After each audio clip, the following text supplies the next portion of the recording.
ગુજરાતમાં કોઈ પણ સંજોગે ડ્રગ્સ ઘૂસવા નહીં દેવામાં આવે। જ્યારથી રાજ્યમાં ગૃહમંત્રી તરીકે હર્ષ સંઘવીએ જવાબદારી સંભાળી છે ત્યારથી ડ્રગ્સને લઈને ખાસ એક ઝુંબેશ શરૂ કરવામાં આવી છે, જેને લઈને એટીએસ, એસઓજી સહિતની એજન્સીઓએ એક્ટિવ રહી આવા તત્વોને ઝડપી પાડવા માટે કડક આદેશો આપી દીધા છે। જે અનુસંધાને અત્યાર સુધીમાં કરોડો રૂપિયાનું ડ્રગ્સ ઝડપવામાં સફળતા મળી છે, ત્યારે વધુ એક વખત ગુજરાત એટીએસને રૂપિયા 1800 કરોડનો 300 કિલોગ્રામ નશીલો પદાર્થ જપ્ત કરવામાં સફળતા મળી છે।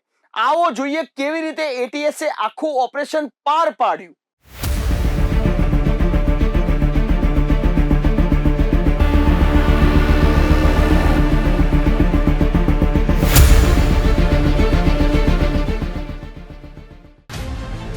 એટીએસને મળી મોટી સફળતા, કરોડોનું ડ્રગ્સ ઝડપ્યું। ગુજરાતના દરિયામાંથી 1800 કરોડનું ડ્રગ્સ ઝડપાયું। પોરબંદરથી 190 કિલોમીટર દૂર દરિયામાં આ ઓપરેશન હાથ ધરાયું હતું। 311 પેકેટમાં આશરે 311 કિલો માદક પદાર્થ મળી આવ્યો। 2018 થી અત્યાર સુધીમાં 5400 કિલો ડ્રગ્સ ઝડપાયું। ગુજરાત એટીએસની ટીમને મોટી સફળતા મળી છે। પોરબંદરથી 190 કિલોમીટર દૂર દરિયામાં આ ઓપરેશન હાથ ધરાયું હતું। આ કાર્યવાહીમાં રૂપિયા 1800 કરોડનો 300 કિલોગ્રામ નશીલો પદાર્થ જપ્ત કરવામાં આવ્યો છે। કોસ્ટગાર્ડની શિપને જોઈને પાકિસ્તાની બોટના ચાલકો ડ્રગ્સને દરિયાના પાણીમાં ફેંકીને ભાગી ગયા હતા, જે બાદ કોસ્ટગાર્ડે પાણીમાંથી ડ્રગ્સનો જથ્થો બહાર કાઢ્યો હતો। આ ઓપરેશન 12 અને 13 એપ્રિલે હાથ ધરાયું હતું। ડ્રગ્સ મોકલનારનું નામ અગાઉ પણ એટીએસની તપાસમાં ખુલ્યું હોવાનું જાણવા મળ્યું છે। આખા ઓપરેશનમાં ગુજરાત એટીએસને એક ખાનગી બાતમીદારથી માહિતી મળી હતી કે लास्ट 10 तारीखे एक बातमी मળી હતી કે પાકિસ્તાનનો રહેવાસી ફિદા નામનો એક જે સ્મગલર છે, એ સ્મગલર દ્વારા લગભગ 400 કેજી ડ્રગ્સની હેરફેર પોરબંદરની સામે આઈએમબીએલ ની અંદર થવાની છે।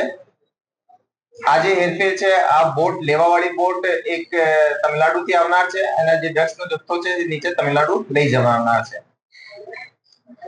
આ ઇન્ફોર્મેશનની ગ્રેવિટી જોતા અમે આ ઇન્ફોર્મેશન અહીંયા પ્રોસેસ કરી।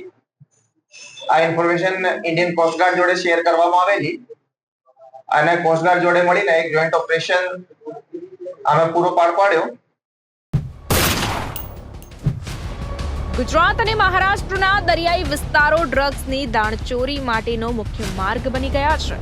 તાજેતરના વર્ષોમાં આઈસીજી અને એટીએસે અનેક સંયુક્ત કામગીરીમાં મોટી માત્રામાં માદક દ્રવ્યો જપ્ત કર્યા છે, જેને લઈને આ બાતમીની ગંભીરતા જોઈને ઓપરેશનની તૈયારી કરી ભારતની જળસીમામાં બાતમીવાળી જગ્યાએ પહોંચી વોચમાં પહોંચી ગયા હતા।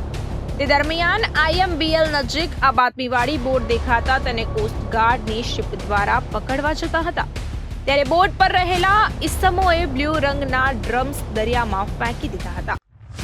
ઝડપથી આઈએમબીએલ તરફ આગળ વધવા લાગ્યા હતા। કોસ્ટગાર્ડે આ પાકિસ્તાની બોટનો પીછો કર્યો, પરંતુ આ પાકિસ્તાની બોટ આઈએમબીએલ ઓળંગી નાસી ગઈ હતી। સાંભળો કેવી રીતે પીછો કરી જાબાઝ અધિકારીઓએ ડ્રગ્સ ઝડપ્યું। આ પર્ટિક્યુલર ઓપરેશનમાં આ જે જગ્યા છે, આ આઈએમબીએલ થી બહુ નજીક હોય આ જે બોટ છે એ પાકિસ્તાની એરિયામાં જતી રહી। કોસ્ટગાર્ડ દ્વારા બહુ ચોકસાઈથી, બહુ સ્પીડથી આનો પીછો પણ કરવામાં આવેલો, પરંતુ આ પાકિસ્તાની હદ સીમામાં જતી રહેવા પછી એને પકડવાનો મુશ્કેલ થયો। આ દરમિયાન જે એ લોકોએ માલ જે હતો એ બ્લુ કલરના જે પ્લાસ્ટિકના ડબ્બા હોય છે મોટા, આ ડબ્બાની અંદર સંતાડીને રાખેલો હતો અને એને એ લોકોએ ફેંકી દીધા હતા। એ જે બ્લુ કલરના ડબ્બાની મેકેનિઝમ આ રીતે કરી હતી કે એક સાઈડનો એ લોકો જે ઢક્કન છે થોડો કાપીને એમાં મેટલની વાયર્સથી એને સી દે છે, તાકી આ ફ્લોટ કરે, ડૂબે નહીં અને રિકવર કરવાનો હોય તો એ લોકો પણ ફરીથી રિકવર કરી શકે। આ બોટ ભાગ્યા પછી કોસ્ટગાર્ડ દ્વારા એ જે મટીરિયલ છે એ રિકવર કરવામાં આવેલો અને લગભગ 311 પેકેટ્સ રિકવર કરવામાં આવેલા। આમાં અંદાજિત 311 કેજી મેથેમ્ફેટામાઇન થવાનો અમને પ્રાઇમા ફેસી લાગી રહ્યો છે, જેની આંતરરાષ્ટ્રીય માર્કેટની જે સ્ટ્રીટ લેવલ વેલ્યુ હોય છે એ લગભગ 1800 કરોડ થાય છે. 2018 થી અત્યાર સુધીમાં 5400 કિલો ડ્રગ્સ ઝડપાયું.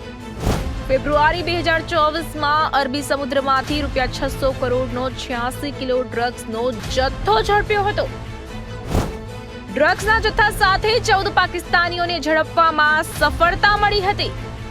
પોરબંદર પાસે ભારતીય બોટમાંથી 173 કિલો ડ્રગ્સ સાથે 2 શખ્સ ઝડપ્યા હતા. ઝડપાયેલ ડ્રગ્સની કિંમત ₹10,000 કરોડ જેટલી આંકવામાં આવી.